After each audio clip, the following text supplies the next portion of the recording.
Welcome to the Farmish Kind of Life podcast, where we talk about homesteading stuff and life stuff and everything in between. Join me, Amy Dingman, as we explore big questions on a little farm. Hello, everybody. Welcome back to the Farmish Kind of Life podcast, where we talk about how to live a good life, whether you live on a farm, in the middle of nowhere, or a studio apartment in the city. I am Amy Dingman. I live in central Minnesota on a 5-acre homestead where I guess I stay really, really busy so I don't have time to cause trouble. That is what some people say. Today is June 25th, 2024. This is episode 284, and I am so glad that you are here today. What are we going to talk about today? Today, we're going to talk about the one thing that I think we keep forgetting to do as homesteaders, and that is taking a minute to realize what we have done. We are so focused on doing more and more and more and adding and changing and doing and planning and doing more. And we forget to take a minute to think about and appreciate what we've already done. So we're going to talk about that a little bit today. But before we get to that, what's been happening on the lifestead? Well, I have learned something. And that something is that working out and being active and eating really well when you're 35 is not the same as when you are 45. After I left my office job back at the beginning of May, I decided, you know what? I'm going to get back into it. I'm going to go back to the gym. I'm going to really up my step count every day. I'm really going to watch what I eat because my office job had made me pretty lazy about some of those things. And so I was like, all right, I'm back to the farm. I'm really going to get into it. And when you're 35, and you intentionally increase your activity for 6 weeks or however many weeks it's been since I've been at my office job, your body gets used to that new level of activity, right? Your body's like, oh, okay, we're doing this. That's awesome. At 45, which is the age I am now, when you increase your activity for 6 weeks, your body, even after all that time, is honestly like, what are you doing? Go take a nap. Like, what are you trying to do to us? I have been told by many people older than me that there's this concept called use it or lose it, which is very, very true. And so that's been preached to me. So I decided to really jack up my step count. I went back to the gym for lifting. I don't sit a lot, okay? Unless I'm writing or I'm, intentionally working on something at the computer, you're not going to see me sitting a lot, okay? So I'm thinking, oh, everything's going to be great. My body's going to get used to all this activity. It's going to look like I'm now doing all this activity, right?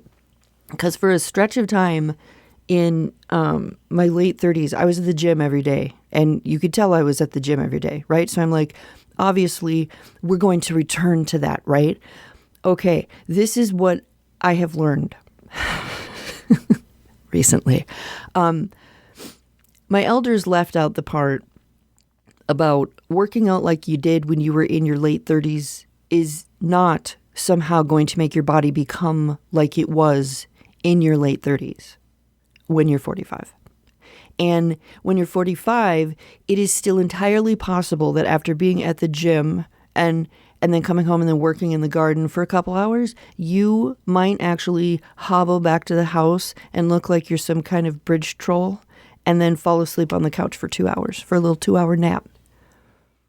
That is the reality right now. And you know what? In all honesty, the elders probably did say that. Okay, they probably did say, okay, as you get older, Amy, it's just going to be different, and you're just going to have to accept that.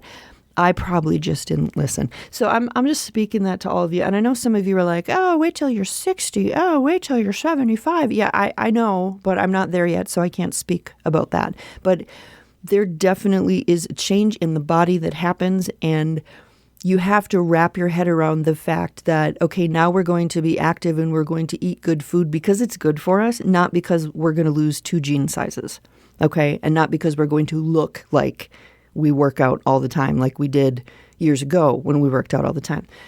That's my little truth for you today. So take from that what you would like. What else has been happening on the lifestead?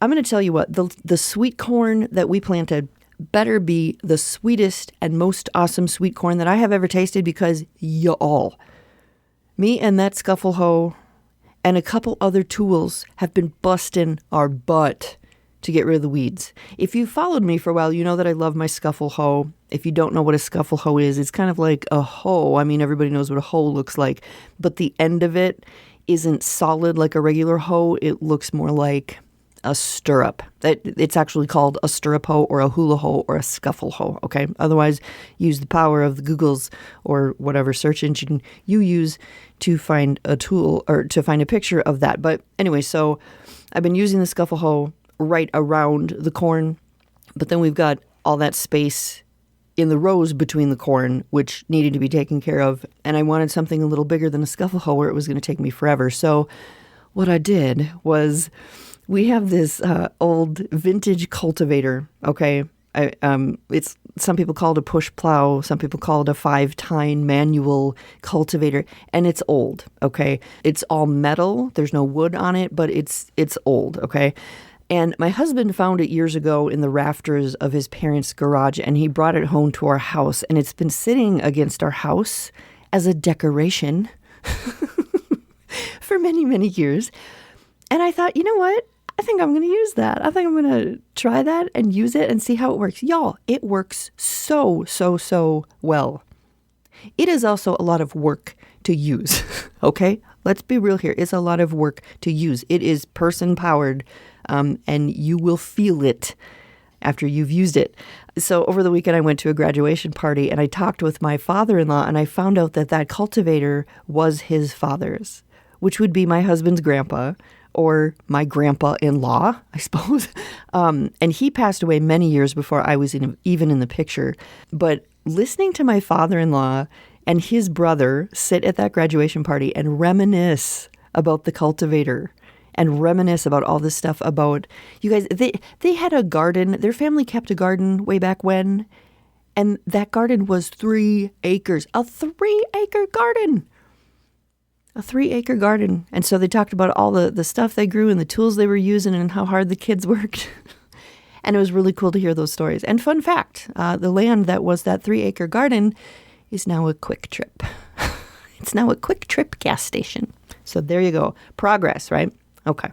Now that I've caught you up on what's happening here at the Lifestead, let's head over to the main topic where I'm going to talk a little bit about why I think it's really important that we take a minute to realize and acknowledge and celebrate the things we have done.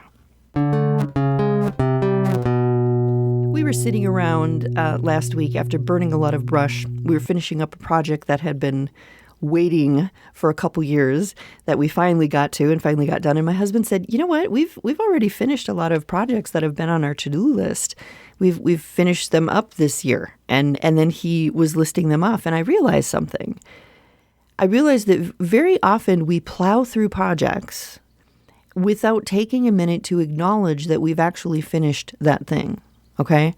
We always talk about wanting to get stuff done, but after we get it done, we just move on to the next thing without being like, hey, guess what? I got that stuff done. And I was wondering, why don't we take time to acknowledge the things that we've done? I think there's a few reasons for it. I think one is that we don't want to seem prideful. We don't want to seem like we're bragging. We don't want to seem like we're keeping score, right?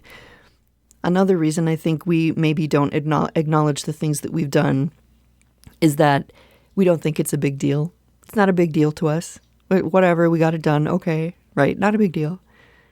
Another reason I think is that we're in go, go, go mode and we're just like move to the next thing, and we never look back. The fourth reason that I came up with is that we lose touch with the things that we wanted so badly once we get them. I think it's okay to take a minute to think about how far you've come. Recently, we were walking around our yard, all over the property, right? And we were picking cherries from our cherry trees and strawberries from our plants and looking at the apples, trying to figure out how many apples are going to grow this year. And we're checking on the raspberries and the blueberries. And you guys, when we moved here back in 2011, I was all, oh man, it would be so nice to have fruit here. But that'll never happen, right? Because that takes forever. And I couldn't even visualize ever actually having fruit on our farm. And somewhere along the way, we started adding fruit bit by bit by bit. And now, many years later, it's actually producing. And why don't we take a minute to be like, wow, we did it? I think goals are really awesome. We talk about goals a lot here. And if you have a goal and you don't reach that goal, you feel discouraged, right? It makes you feel like a failure. We need to follow through on the goal, which I think means recognizing when we actually did what we set out to do and not just sweeping it under the rug or setting 16 more goals on top of it and never taking 2 seconds to look at what we've really done because we worked our tail off and we made it happen. There are times when we will sit down to a meal here and I will look down at the plate and most everything, or sometimes all of everything, came from our farm. That's a big deal. That was something I wanted way back when, to be able to look at my plate and be like, wow, everything here came from our farm. And the stuff that didn't come from our farm, I made it from scratch, right? That's a big deal. And yet we're just out here cramming this food in our face like, okay, what's the next thing on the to-do list today? Like we don't even take a minute to be like, wow, we set out to have this, to reach this goal. We set out to do this thing. And now all these years later, we're doing this thing. Like take a minute to acknowledge that. A couple episodes ago, I mentioned that I had gone down and started organizing our freezers, right? To make sure, what I thought was in there is what was in there and make a list of all the stuff that was in there. And when I was making a list of all the different meats that are in our freezers, that we have raised and processed and put in that freezer or those freezers, I was floored at how much was actually in there, how many different kinds of meats were in there, or meat products. It's not like we just put pork in there. It's brats and bacon and pork chops and pork roast and like all these different things that I can go down there and say, what are we having for supper tonight? Y'all, the plan was always to raise as much of our own meat as we could, and now we're actually doing it. So why are we sitting there staring at the ceiling every night like, I don't know, I feel like I'm kind of a failure. I feel like I haven't reached any of my goals. Like, turn around and look at how far you've come. Look at all the things that you're actually doing that last year, 5 years ago, 10 years ago, 20 years ago, you couldn't say that it was a part of your life. You couldn't say that it was what you were doing. And this is not about saying I'm better than you. This is not about comparing what two people are doing. This actually has zero to do with anyone else. This is about someone worked their butt off and committed to something, and over a bunch of time, they ended up where they set out to end up. And that's awesome. And this could be with your homesteading life. This could be with your life as a parent, your career, your education. Maybe it has to do with some relationship you're trying to heal. Maybe it's about a skill that you've picked up, or maybe a product you've made or a business you've built. It could be a book you've written. Y'all, do you know how common it is for writers to feel like complete failures and like they don't do anything worthwhile? And hello, also, they wrote an entire book. An entire book. Not everyone can do that.